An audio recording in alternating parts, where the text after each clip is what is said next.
Love is about commitment.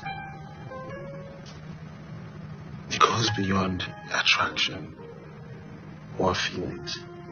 If this is your first time watching this video, you are welcome to my channel.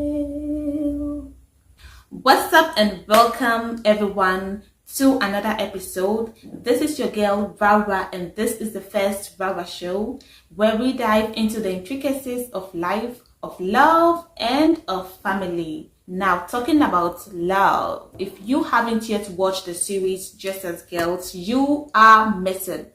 But you are lucky because they have season 1, season 2, season 3, and season 4 uploaded on their channel, Just as Girls Global Network. I'm going to put the name somewhere down below. So make sure that you head over to their channel and binge watch because you are going to learn valuable lessons. Alright, so guys, in today's video, as you can see from today's title, I am going to be sharing with you 5 lessons that I personally have learned from the channel, and I believe that it's also going to be helpful to you. So guys, let's get into it.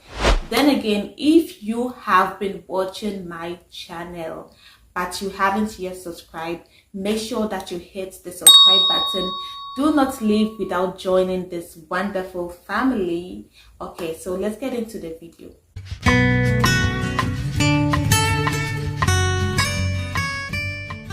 The first lesson that I want us to note is that parenting has a lot more impact than we think on the lives of children. One thing that is very obvious in the series, apart from the friendship of the girls, is the parenting style of the different parents. We see Jite's mother, we see Kayinsola's mother, we see Ife's mother, and we see some of the characteristics of the actors, and we realize that parenting actually has a lot of impact in the lives of children. Sometimes we think it's just about the personality of the children or the environment that they actually grow up in, but I tell you that parenting actually plays a lot. When we look at, for say, Munachi is like the comprehensive Prince Charming that every lady dreams about.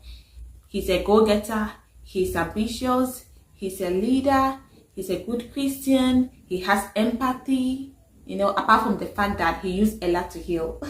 But Munachi is like the comprehensive man. So he knows how to lead at the same time. He also knows how to feel. He's empathetic. Then when we look at Jite's mother, this is a woman that is neglectful. This is a woman that exploits her children, marries off her children, does not even care where they get their money from. We have parents like that, and you can see the way that the children also behave. Almost all of Jite's sisters are having the same kind of character. Even Jite herself, she's not, she's not perfect. Then when we also look at Kayinsola, Kayinsola's mom is an authoritarian. She is the disciplinarian. Those kind of parents that are so bent on making sure that they control all the affairs of the children, but that connection, that emotional need that the child actually needs to grow to become a comprehensive adult is not there. Whether your children are going to be timid like Kayinsola, whether they are going to be secretive like Ameh and not being able to open up to you, the parent, whether your children are going to be confident, ambitious, assertive, whether your children are going to be wayward, parenting actually has a role. So it's all about making sure that there is that balance between discipline and that emotional connection. The next point that I want us to talk about is that childhood trauma should not be neglected. A lot of people are walking about with emotional damage. Sometimes parents focus on the financial and the physical aspects of the child without the eternal soul of the child. So some people are walking about every day, but their soul is dead. Some people are walking about every day, but their spirit is dead. They are damaged, they are traumatized because of certain events that happened in their childhood, which they have not been able to open up to others. But as Africans, we don't like to do this kind of things. But it may not necessarily be that you would go to a therapist. It's all about you being self-aware, you going back to your childhood, asking yourself certain important questions, and just sometimes watching relevant videos or speaking to other people about it who can actually help. That is the reason why if somebody actually opens up to you as regards to their emotional wounds, you do not have to judge them. It's because of the fear of judgment. That's why most people are not able to open up. Be in touch with your emotions so as that you don't overdo the drama so that they can open up more to you. Then let's go to the third point.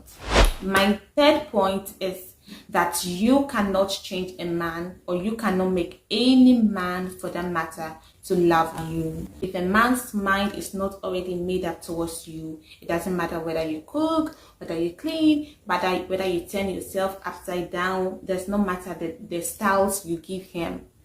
If his heart is not for you, it's not for you, girl. So that is for an instance of Ella and Munachi. You can see that Munachi is trying 1 year plus, and it's now that Munachi's heart is like warming up towards Ella. But we can see, those of us that are Team Kayinsola, we know that Munachi is not fully invested in Ella. So if you chase a man for him to, propose to you, you have to know that you will keep on chasing. The chase continues. You are the one going to always be initiating everything, because men are hunters. Don't take away that hunting spirit from the man. Allow him to chase you. And this brings me to my fourth point, which is you can always reinvent yourself. If you find out that you have gotten to a point in your life where you feel that you are not the best version of yourself, you can always change that. Whether you are in your 20s, whether you're in your 30s, whether you're in your 40s, whether you're in your 50s. There are some people that get to their 50s and they realize that, oh, I wish I knew these things when I was in my 20s or 30s. But it's not too late. You can always reinvent yourself. And when you're looking out for a partner, you want somebody that is able to change, somebody that is teachable. That's what I mean. Somebody that they can look at their lives and deal with their weaknesses. These are the kind of people that you should date, because life evolves. You don't want to be with somebody that you would be growing, but they will not be growing. So you want somebody that will grow together with you. My fifth point is a broken engagement is always better than a broken marriage. We have people who would actually see the red flags. The red flags will be before them, but they'll be like, oh, I can't see where are the red flags will be right in front of their faces. Even sometimes days to their wedding day, they'll notice, or something about their partner will be exposed, but they will still go on with the wedding.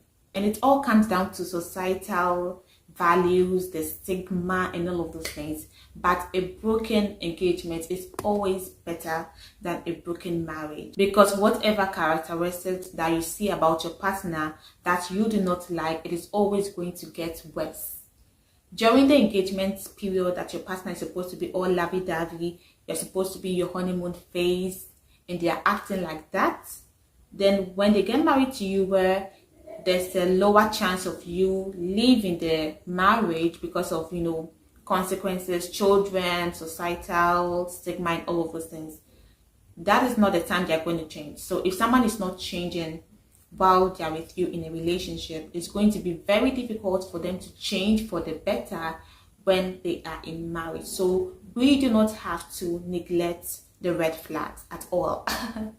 So there again, guys, we have come to the end of this video. If you watched to this point, give me a thumbs up in the comment section and tell me where you watch from. Now, make sure that you head on to Jesus Girls Global series or network and binge watch season 1 to season 4. Thank me later. Make sure that you subscribe to this channel, hit the notification bell so that you'll be among the first to be notified when I upload a new video. I'll see you all in my next video. Bye.